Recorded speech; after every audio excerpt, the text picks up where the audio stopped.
We're going to return to the Gospel of Mark for a couple of weeks in house group, and this week we're going to look at the question of new wineskins. In this short passage, Mark puts together two themes that we quite often take completely separately. A few words about fasting and the concept of whether we can keep new wine in old wineskins or whether we need new wineskins. But Mark links these together, and perhaps we too should do that when we consider them. So we'll read Mark 2, verses 18 to 22. Now John's disciples and the Pharisees were fasting. Some people came and asked Jesus, "How is it that John's disciples and the disciples of the Pharisees are fasting, but not yours?" Jesus answered, "How can the guests of the bridegroom fast when he's with them? They cannot, so long as they have him with them. But the time will come when the bridegroom is taken from them. On that day they will fast. No one sews a patch of unshrunk cloth on an old garment.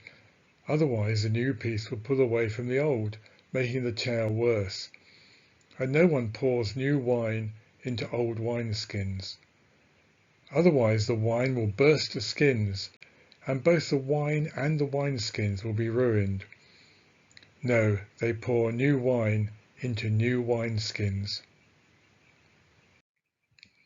So what's the theme here? I think Mark is placing these ideas together because they link to both the previous sections and the following sections in the Gospel. The theme here is that there is a complete and profound break between Jesus' kingdom message and the religious authorities of the time.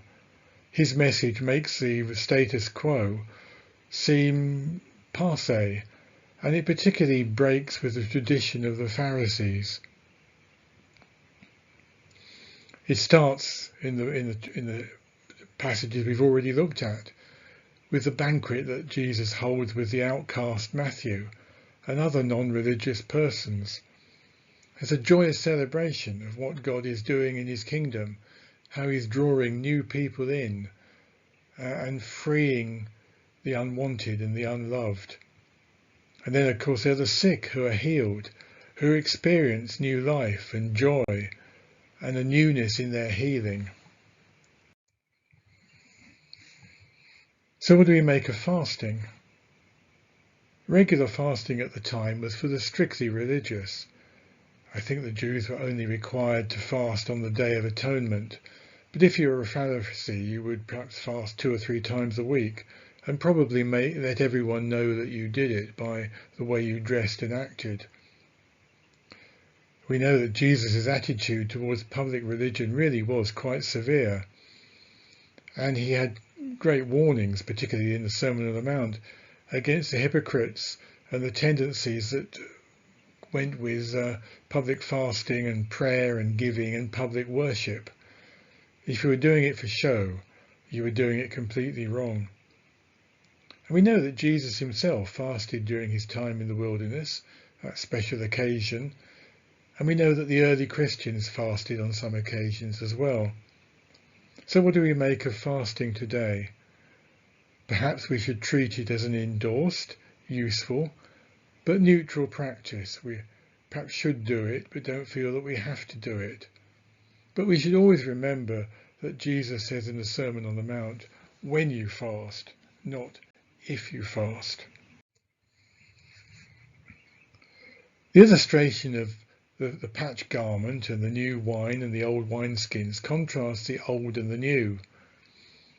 How the new religion, the new kingdom that Jesus is bringing, can't really be contained in the old traditions and the old structures that are there. So Jesus actually is not breaking with Judaism, but with the old views of the religious, who seem to be teaching that you should keep tradition and keep doing the right things, rather than trust in God's mercy. Jesus didn't just condemn the laws of Judaism or the God of Judaism. He didn't condemn the heart of the serious. He was condemning the loyalty to religion that didn't move with God into a changing future and a changing hope, but it moved backwards into the tradition and doing things that we've always done, that tended to bind people to their sins and point out people's sins rather than offer them hope to the future. Jesus didn't come to patch up such a system. He came to replace it and renew it. Because we're tempted to throw away all our old traditions and do the newfangled things, aren't we? And we do that under the excuse that Jesus did not come to pour the new wine into old wineskins. Traditional religion will always tear under the pressure of the Holy Spirit at work in the kingdom. Often what was done in the past can't cope with what the Spirit is doing in the present, because God is always active. He breaks down walls, he sets people free, he heals the hurting, and he includes the outcasts of people who we think shouldn't be in the church. This just won't fit into any system, whether it's the Jewish one or whether it's what we have now, that depends on loyalty to tradition rather than on what God is doing. With Jesus comes joy and celebration and a new dynamic. It's not new in the sense that Jesus proclaims and embodies exactly the same God who delivered slaves from Egypt by his mighty hand, but it's new in contrast to all the ideas and systems that humans put together, the religions that are predictable, stale, and frankly completely moribund. But at the end we have to hold a balance, don't we? There are two fundamentals of biblical religion: a fear of God and a joy in God. These aren't Old Testament and New Testament opposites, because they're found and affirmed in both Testaments. If we don't have a fear of the Lord and a respect of what's gone on before, an appreciation of church history, we lose our appreciation of the character and the reality of God, and perhaps our faith becomes shallow. We love the new thing and we love doing the new thing, but we forget the wisdom of the past and the depth of past faith. But without joy in God, we just look back to the material and the human. We rely on what's around us and what went before, and God becomes up there and distant from us. We don't trust a close relationship with God and we become legalistic.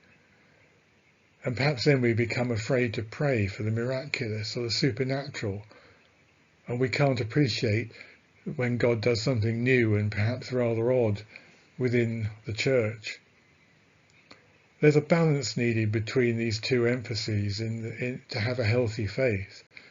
We need to know what went before and understand the traditions and appreciate the good things in them, but we also need to be open to what God is doing new in his church today.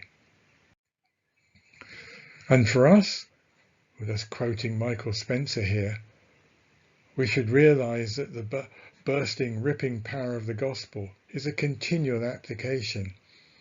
Anywhere that the old, the human and fallen dominates, the gospel brings into dynamic life and new life. This is part of our commission to go into the world as living, as a new colony, as pilgrims and aliens, as lights in the darkness. And once in the world, we represent not the old, but the new, Christ and his kingdom. This being true, why are Christians so often sided with and loyal to the old? Why do we so often fight that which brings liberation, freedom, life, and joy to the world?